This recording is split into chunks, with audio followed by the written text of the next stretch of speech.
एक पार्टिकल जो 1D box में गति कर रहा है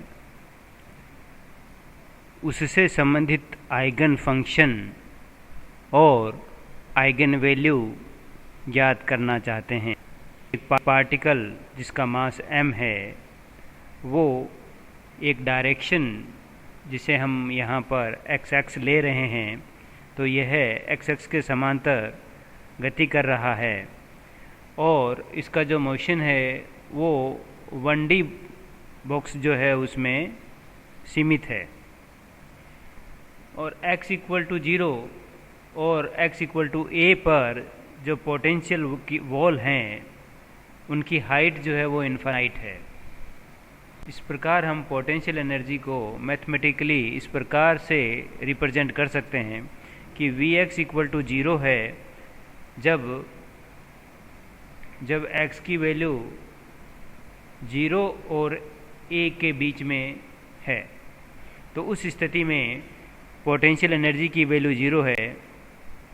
इसका मतलब ये हुआ कि पार्टिकल का जो मोशन है वो फ्री है, स्वतंत्र रूप से वो गति कर रहा है, कण की गति स्वतंत्र है। x इक्वल टू 0 तथा x इक्वल टू a पर Vx की वैल्यू इन्फानाइट है, अर्थात विभव जो प्राचीर है या विभव की जो दीवार है उसकी ऊंचाई अनंत तक है। इस पार्टिकल के मोशन की बात करें तो जब यह particle x equal to a स्थिति पर पहुंचता है तो उस स्थिति में इस कण पर एक फोर्स लगता है F equal to minus d by D x वाले फार्मूले से। वह फोर्स इस प्रकार लगता है कि उसकी डायरेक्शन जो है वो रिवर्स हो जाती है और उस फोर्स की डायरेक्शन जो है वो माइनस एक्सेस के दिशा में लगने लगती है, जिससे कण की गति जो है वो बदल जाती है। इसी प्रकार जब पार्टिकल x इक्वल टू 0 वाली पोजीशन पे पहुंचता है तो उस पर फोर्स की डायरेक्शन फिर चेंज हो जाती है और वो डायरेक्शन प्लस एक्स डायरेक्शन में हो जाती है, जिससे कण की गति जो है वो प्लस एक्स दिशा में होने लगती है। इस प्रकार कण जो है वो x बराबर 0 से लेकर x बराबर a के बीच में ही गति करता है। यह गति 1D गति होती है। अब क्योंकि पार्टिकल जो है वो x इक्वल टू 0 से लेकर x इक्वल टू a के बीच में ही होगा और विभव दीवारों पर नहीं हो सकता, तो हम कह सकते हैं कि x इक्वल टू 0 और x इक्वल टू a पर जो वेव फंक्शन की वैल्यू होगी वो वैल्यू 0 होगी। श्रोडिंगर इक्वेशन से हम जानते हैं कि minus h square by 2m d square psi x by D x square plus v x psi x equal to E psi x. यह एक time independent 1D Schrodinger equation है। अब यदि हम 0 से लेकर x की वैल्यू a के बीच में इसको लिखना चाहें तो उस सिचुएशन में Vx की वैल्यू जो है वो 0 होगी, तो हम इसको लिख सकते हैं minus H bar square by 2m D two psi by D x square equal to ई साई।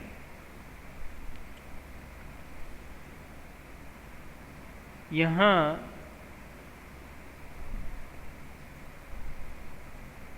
थोड़ा इसकी फॉर्म और चेंज करें तो ये बनेगी d two psi x by D x square equal to minus 2me upon h bar square psi x,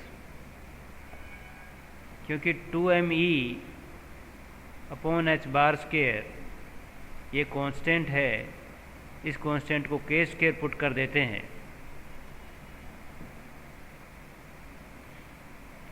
तो फिर हमारे पास जो श्रोडिंगर इक्वेशन बन जाएगी d2 psi x by D x square equal to minus k square psi x।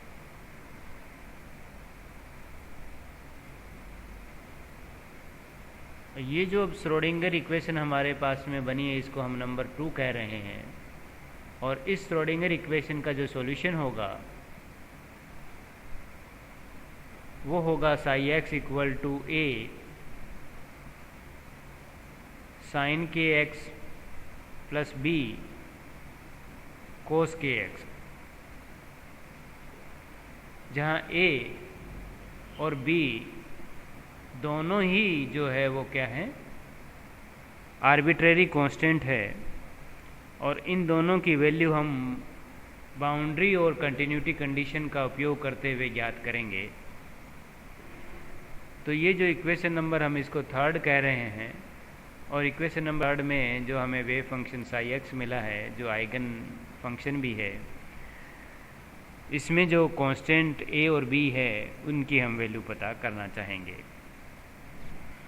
Boundary condition से हमें मालूम है कि psi x की वैल्यू 0 होती है जब x की वैल्यू 0 हो।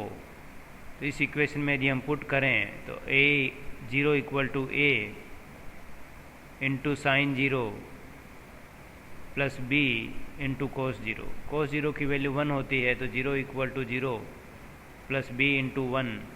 तो हमें यहाँ से ये पता चलता है कि b की वैल्यू जो है वो 0 है। तो हमारे पास आइगन फंक्शन psi x की वैल्यू मिल जाती है a साइन के एक्स। अब हमें a की वैल्यू पता करनी है, तो a की वैल्यू पता करने के लिए हम जो है वो नॉर्मलाइजेशन की कंडीशन अप्लाई करते हैं, और नॉर्मलाइजेशन की कंडीशन से हम जानते हैं कि Sai star Sai D x 0 से लेकर a लिमिट के बीच में वैल्यू 1 होगी, क्योंकि पार्टिकल जो है वो 0 से लेकर a x डायरेक्शन में 0 से लेकर a के बीच में ही गति कर रहा है। उसके जो फिजिकल प्रेजेंस है वो 0 से लेकर a के बीच में ही है, इसलिए ज़रूरी है कि जो लिमिट की वैल्यू होगी इंटीग्रेशन में वो 0 से a तक होगी, क्योंकि यहाँ पर साई स्टार की वैल्यू साई के इक्वल ही होगी। तो हम इस इक्वेशन को सोल्व करें तो हमारे पास वैल्यू मिलती है 0 से लेकर a square sine square k x d x equal to 1, a square 0 से a sine square k x d x equal to 1। और यदि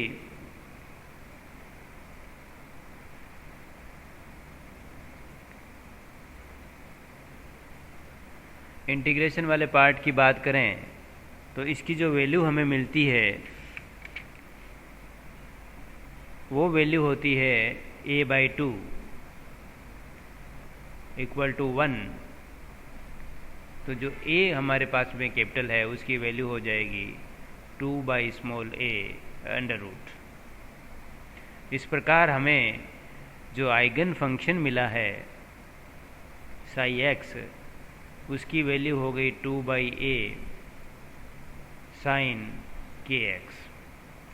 अब हम दूसरी बाउंड्री कंडीशन लगाते हैं कि psi x की जो वैल्यू है वो 0 होती है जब x की वैल्यू a हो। तो क्योंकि psi x इक्वल टू हमारे पास में है 2 by a sine k x, तो ये लिमिट लगाने पर 0 equal to 2 by a sine k a. तो ज़रूरी है कि sign k A equal to 0 हुआ तो के ए की वैल्यू जो है वो हमारे पास n पाई हो गई, जिसे हमें k की वैल्यू मिल जाती है n पाई बाई a। इस प्रकार psi x इक्वल टू हमें मिला 2 by a sine n pi by a into x. ये हमारे पास आइगन फंक्शन हुआ। इस आइगन फंक्शन के हम ग्राफ प्लॉट करना चाहेंगे।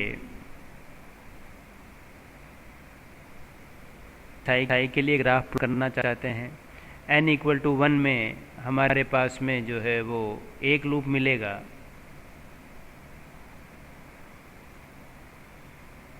तो ये इस प्रकार से हमें लूप मिलेगा। यदि हम साई मैग्नीट्यूड का स्क्वायर इसी के लिए प्लॉट करना चाहें तो ये ग्राफ हमें जो है वो इस प्रकार से मिलेगा। अब यदि हम n इक्वल टू 2 पर बात करें तो यहाँ पर 2 लूप मिलेंगे, तो हमारे पास ये ग्राफ बनेगा n इक्वल टू 2 के लिए, साई के लिए। और यदि हम इसी के मैग्नीट्यूड के लिए बात करेंगे तो ये मैग्नीट्यूड के लिए हमें ग्राफ इस प्रकार से मिलेगा, क्योंकि ये मैग्नीट्यूड जो है वो पॉजिटिव में होगा। यदि हम n इक्वल टू 3 के लिए बात करें तो साई के लिए जो ग्राफ है वो इस प्रकार से मिलेगा हमें, और इसमें 3 लूप मिलेंगे। और यदि n इक्वल टू 3 के लिए इसके मैग्नीट्यूड का यदि हम ग्राफ प्लॉट करेंगे तो वो हमें इस प्रकार से मिलेगा।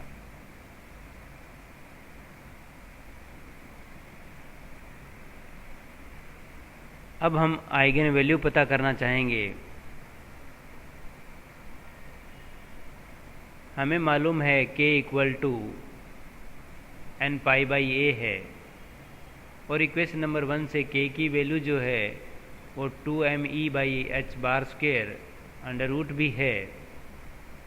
तो यहाँ से हमें पता चलता है कि 2me by h bar square equal to हम कह सकते हैं n पाई बाई a का होल स्क्वेयर, क्योंकि e की वैल्यू n पे डिपेंड करता है तो हम इसको en कह रहे हैं। तो यहाँ पर जो en होगा वो हो जाएगा n square pi square h bar square upon 2ma square, क्योंकि h बार इक्वल टू हम लोग जानते हैं h बाई 2 पाई होता है। और इसकी वैल्यू पुट कर दें तो हमारे पास जो en की वैल्यू मिलेगी वो हो जाएगी n square h square over 8ma square. यह जो एनर्जी है यह एनर्जी डिस्क्रीट है, क्योंकि En जो है वो directly proportional to n square है, और जो n की वैल्यू है वो हमारे पास 1 2 3 इंटीजर नंबर में है। तो इस प्रकार हमारे पास में E1 रेशो टू E2, ये जो रेशो मिलेगा हमें 1:4 इस प्रकार से मिलेगा। और हम En को n स्क्वेयर E1 भी लिख सकते हैं। यहाँ E1 जो है हमारे पास में वो हो जाएगा h square upon 8ma square. हमें यहाँ पर डिस्क्रीट एनर्जी लेवल मिलते हैं। n इक्वल टू 1 को E1 हम कह रहे हैं। E1 की वैल्यू हमारे पास में है h square upon 8ma square. n equal to 2 पर जो वैल्यू हो जाएगी वो हो जाएगी 4E1 के इक्वल, और n इक्वल टू 3 पे जो है वो वैल्यू हो जाएगी 9E1 के इक्वल। इस प्रकार हमें जो एनर्जी की लेवल है वो डिस्क्रीट एनर्जी लेवल मिलते हैं। इस प्रकार इस टॉपिक में हमने एक पार्टिकल जो 1D बॉक्स में गति कर रहा है कि आइगन फंक्शन और आइगन वैल्यू के मान ज्ञात किए हैं।